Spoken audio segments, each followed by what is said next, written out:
臨界点へカウントスタート。 애니메이션, 자동차, 메카닉 팬들을 모두 사로잡은 애니메이션. 퓨처 그랑프리 사이버 포뮬러. 국내에서도 영광의 레이서와 신세기 사이버 포뮬러라는 이름으로 방영이 돼서 많은 팬층을 보유하고 있기도 하죠. 오늘은 이 사이버 포뮬러에 대한 소소한 이야깃거리들을 준비해봤습니다.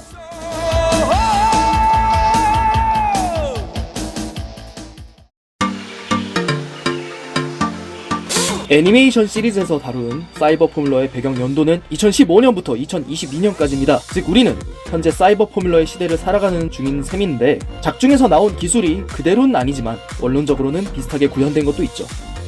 작중 사이버 내비게이션 시스템으로 레이스를 어시스트하는 아스라다 같은 고도의 인공지능 시스템까지는 아니더라도 현실의 2010년대부터는 인공지능과 센서들로 이루어져 있는 부분 자율주행 시스템을 일부 차에서 볼 수 있게 됐습니다.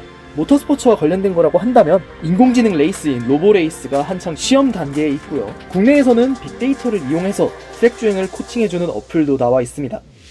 사이버 포뮬러 곳곳에는 중계방송에서의 순위표라든지 스타트 시그널에서의 디테일 같은 부분들에서 방영 당시 포뮬러1의 깨알 요소들을 군데군데 가져온 것을 볼 수 있습니다. 매그홀이요. 물론 현재의 포뮬러1과 비교해서도 달라진 부분들이 많이 보이는데, 흔히 레이싱거리라 불리는 그리드거리 사라졌고요. 타이어의 교환 속도는 말할 것도 없죠.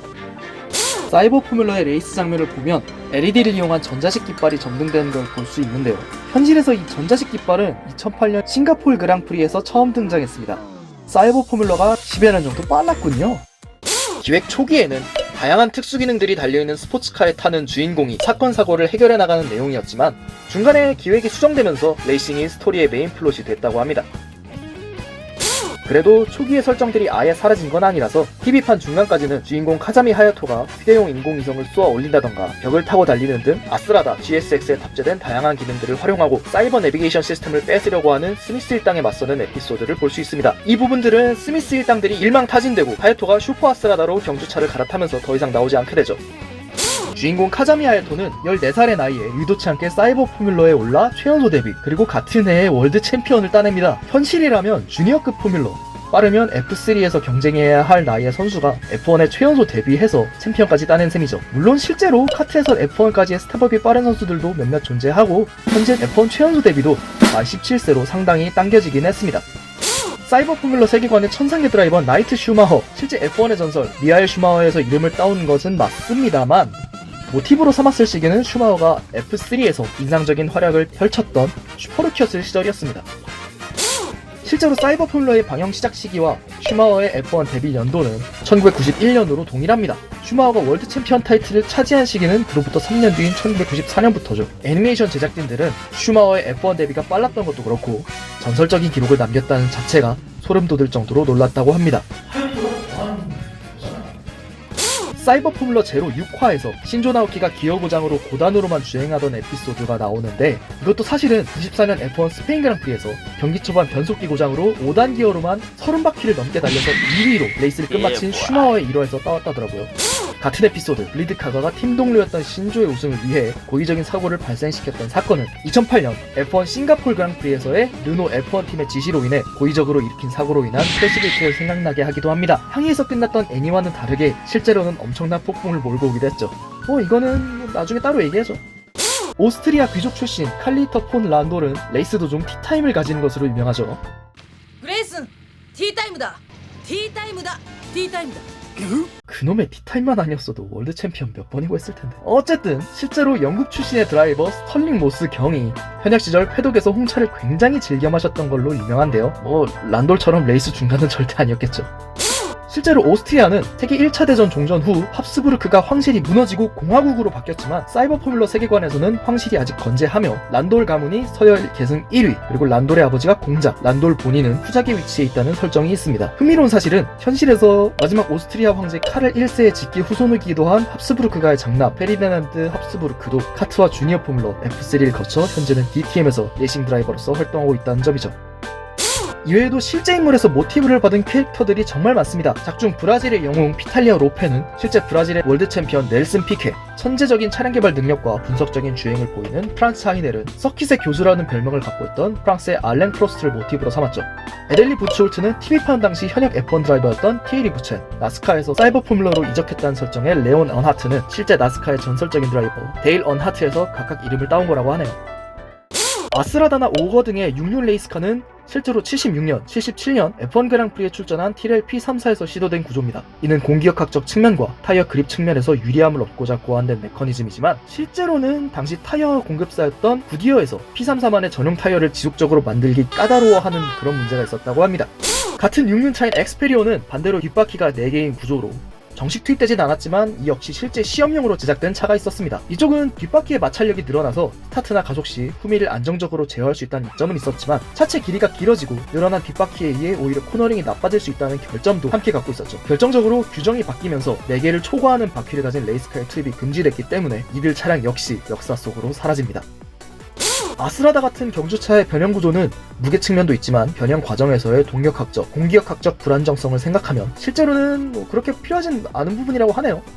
실제 경주차의 에어로 모드 같은 개념은 리어윙의 각도를 변경하여 차체를 아래로 누르는 힘, 즉 다운포스를 조절하는 정도입니다. 2010년부터 도입된 DRS가 대표적인 사례죠. 사실 공기의 흐름을 이용하는 장면은 작중의 상당 부분 나오는 편이기도 합니다. 변형 시의 난기류를 이용해서 쫓아오는 차의 밸런스를 무너뜨려 스핀시키는 장면이라든지 이펙트펜으로 난류를 빠르게 위로 정리해서 올려보낸다든지 하는 장면들 말이죠. 이 이펙트펜은 차체의 아래 혹은 위쪽으로 작동시켜 공기역학적인 부분으로 차체의 밸런스를 잡는다는 설정인데 이게 나중에 희대의 사기 기술인 리프팅턴이 됐을지 누가 알았을까요? 란돌의 경주차인 이슈자크의 차량 뒤쪽에서 빙글빙글 돌아가는 로터 역시 다운포스 형성을 위해 존재하는 파츠인데 실제 유체역학에서의 매그너스 효과를 이용했다는 설정이라고 합니다. 그게 뭔데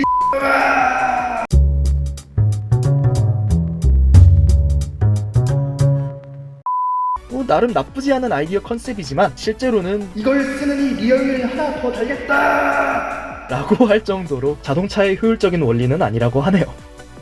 미쓰비시로부터 제작 지원을 받아서 미쓰비시의 컨셉트카인 HSR3를 작중에 딱 한 번 등장시킨 적이 있었습니다.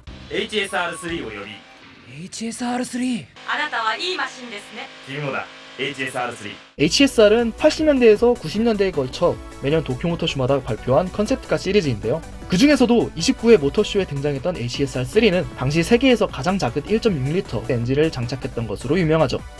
애니메이션 중에서는 사이버 시스템에 의한 완전 자율주행이 가능했던 모양이지만 실제로는 그런 거 없었겠죠. TV판에서 블리드카가가 운전했던 프로토 제규어는 닛산 G32 페어레이디의 앞뒤 디자인을 가져왔습니다.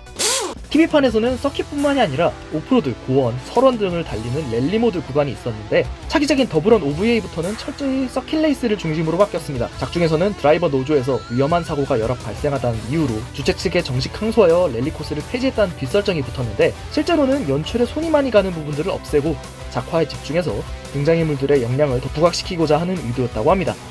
근데 이러한 오프로드 올로드 복합 레이스가 현실화될 것 같긴 합니다. GTX 월드 투어라는 이름으로 전기차, 하이브리드, 수소차들을 가지고 서킷, 힐클라임, 랠리 코스 등 다양한 조건을 한 스테이지 안에 구성하는 레이스를 구상을 하고 있다고 하네요.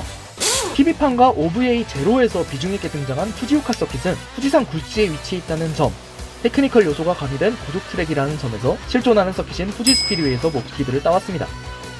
작중에서의 피트레인 접근 경보음은 실제 일본 스스카 서킷의 접근 경보음을 차용했다고 하네요.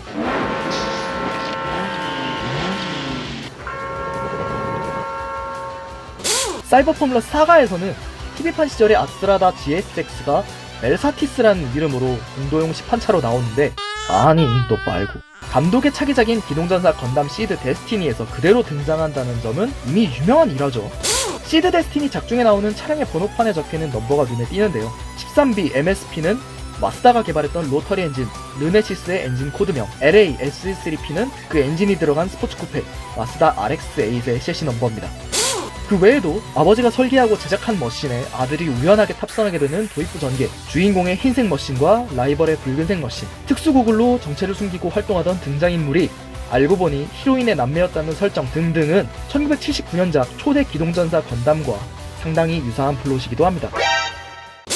1994년 4월에 방영된 사이버 포뮬러 제로 초반에는 하야토와 란돌이 큰 사고에 휘말려 중상을 입고 병원으로 호송되는 장면이 나오는데, 공교롭게도 동년 5월에 오스트리아 출신의 롤란드 라첸베르거와 F1의 전설 아일톤 세나가 산마리노 그랑프리에서 사고로 사망하는 일이 일어납니다. 고속 좌회전 코너에서 방호벽을 들이받았다는 세부 내용까지 똑같았죠. 최고의 실력을 가진 유명 레이싱 드라이버가 F1에서 사고로 목숨을 잃었던 것을 계기로 사이버 포뮬러의 개발이 시작됐다라는 배경 설정까지 있었기 때문에 제작진들과 성우진들 모두 큰 충격을 받았다고 전해집니다. 결과적으로는 작중에서나 지금에서나 보다 안전한 레이스를 펼칠 수 있는 여건이 만들어졌다는 것에 더 큰 의미를 가지면 될 것 같습니다.